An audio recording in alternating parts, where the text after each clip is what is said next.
Wake Up Dead Man, a Knives Out mystery, is not only a murder mystery. It is a story about faith, guilt, truth, and how people use belief to either heal others or control them. The crime is important, but the movie is really asking a deeper question. What happens when faith is built on fear instead of love? Father Jud Duplenticy arrives in a small rural town in upstate New York after being reassigned by the church. He used to be a boxer before becoming a priest, and his past still follows him. Jud was moved because he punched a deacon who was being rude, showing that he struggles to control his anger but also has a strong sense of justice. When Jud meets Monsignor Wicks, he immediately feels tension. Wicks is harsh, judgmental, and obsessed with punishment rather than forgiveness. The church is nearly empty, and the few people who attend seem fearful rather than comforted. This scene introduces the central conflict between compassion and cruelty. Jud represents faith rooted in empathy and understanding, while Wicks represents faith used as a weapon. The empty church symbolizes how belief dies when it is used to shame people instead of helping them. Jud learns about the dark history of the Wicks family. Reverend Prentice Wicks, Jefferson's grandfather, forced Grace, Jefferson's mother, to stay at the church by promising her a large inheritance.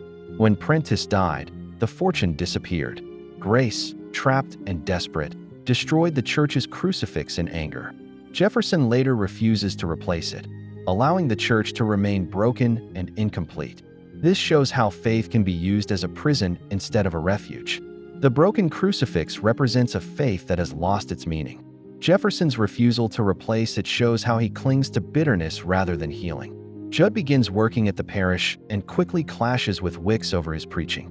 Wicks delivers harsh, angry sermons that attack the congregation instead of guiding them. These sermons drive people away, leaving only the most loyal and fearful followers. Jud tries to soften the tone of the church, but Wicks sees kindness as weakness. This explores the idea that fear can control people, but it cannot sustain belief. Wicks' sermons turn faith into punishment, while Jud believes faith should bring comfort and hope. During a Good Friday service, Wicks, after giving a sermon, goes and has a drink in a storage closet near the pulpit and collapses. He has been stabbed in the back with a knife made from a devil's head lamp ornament. The ornament originally came from a bar, where Jud had stolen it and thrown it through the church window earlier. Although the evidence is unclear, suspicion immediately falls on Jud. Good Friday is one of the most important days in the Christian faith. It represents the betrayal of Jesus by someone close to him, his suffering, and his sacrifice. By setting Wicks' death on Good Friday, the film is not just choosing a dramatic date. It is making a clear statement. Wicks dies on a day meant to represent humility and self-sacrifice, yet his life and his ministry were built on anger, control, and fear. His death becomes a dark reflection of what the day is supposed to stand for. Police Chief Geraldine Scott calls in Private Detective Benoit Blanc to investigate the murder. Blanc quickly senses that Jud is not guilty and chooses him as an assistant, despite Scott's objections. Blanc believes Jud's honesty and emotional openness are signs of innocence. Blanc represents reason and truth, while Jud represents moral clarity. This partnership shows that logic alone cannot solve every mystery. Understanding people's hearts matters just as much. After Wicks is buried in Prentice's mausoleum, Blanc and Jud interview the remaining parishioners.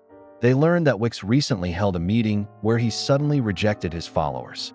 Failed politician Cy Draven reveals that Wicks claimed to have found Prentice's lost fortune. Wicks also believed Cy was his illegitimate son and planned to use the money to enter politics. This scene shows how faith becomes dangerous when mixed with ambition. Wicks' sudden change reveals that his beliefs were never about God, but about power and legacy. Jud becomes frustrated with the investigation. Blanc is focused entirely on the murder and the missing fortune, but Jud feels this obsession ignores the emotional damage done to the community. Jud leaves the investigation to focus on helping people and restoring faith. This moment highlights the difference between truth and healing. Jud chooses compassion over answers, suggesting that understanding pain can matter more than solving puzzles. Late at night, Jud sees what looks like Wicks walking out of the mausoleum and embracing the groundskeeper, Samson. Shocked, Jud follows them but is knocked unconscious. When he wakes up, Samson is dead beside him. The scene makes it appear that Jud is responsible. The false resurrection is one of the most important moments in the film because it directly uses religious imagery to manipulate belief. Seeing Wicks appear to rise from the dead mirrors the story of Christ's resurrection, a moment that is supposed to represent hope, renewal, and divine truth. Here, that sacred image is twisted into a lie. It questions how easily people believe in miracles when they are desperate for hope. Blanc realizes that a second devil ornament is missing from the bar. He deduces that Nat Sharp, the town doctor and Wicks follower, stole it. Blanc and Jud go to Nat's house and discover Nat's body dissolving in a tub of acid. Wicks' body is also found there, confirming that the resurrection was staged. The acid dissolving the bodies symbolizes the destruction of truth. Nat tried to erase evidence, just as the church tried to erase its sins. The next morning, the congregation gathers in the church as Jud prepares to confess. Blanc explains that Nat poisoned Wicks with tranquilizers and stabbed him while pretending to help. He also explains how Nat staged the resurrection. However, Blanc suddenly stops. He admits that his explanation does not account for Samson's murder or the resurrection fully. This scene shows that logic alone cannot explain everything. The truth is incomplete because the real motive has not yet been revealed. Martha, Wicks' former assistant, returns to confess everything. She reveals that Prentice swallowed a valuable diamond before dying, which was the key to the missing fortune. Grace desperately searched for it, and Wicks later planned to retrieve it from Prentice's corpse. To stop Wicks from spreading hate, Martha worked with Nat and staged the resurrection. Samson was used as a body double. When Nat killed Samson and tried to kill Martha for the diamond, she poisoned him instead. The diamond represents greed disguised as faith. Everyone claimed to act for God, but they were really chasing power and freedom. Martha collapses after revealing she poisoned herself. Blanc reveals he knew the truth, but waited for Martha to confess on her own. With her final breaths, Martha prays for forgiveness, including from Grace. Jud performs absolution as Martha dies, and the diamond falls from her hand. This scene shows true faith as accountability and forgiveness. Martha's confession is not forced. It is chosen. This contrasts with Wicks' forced belief system. 1 year later, Jud prepares to reopen the church under a new name, Our Lady of Perpetual Grace. Most of the old parishioners have moved on. Cy Draven threatens legal action to reclaim the diamond, but no one admits knowing where it is. Blanc leaves as new people enter the church. It is revealed that Jud hid the diamond inside the new crucifix. The restored crucifix is the final and most important symbol in the film because it shows what kind of faith survives after everything has been stripped away. Earlier in the story, the crucifix was destroyed by Grace out of pain and desperation. It stayed broken for years, just like the church itself. That broken crucifix represented a faith built on control, shame, and broken promises. When Jud restores it, he is not just fixing a religious object.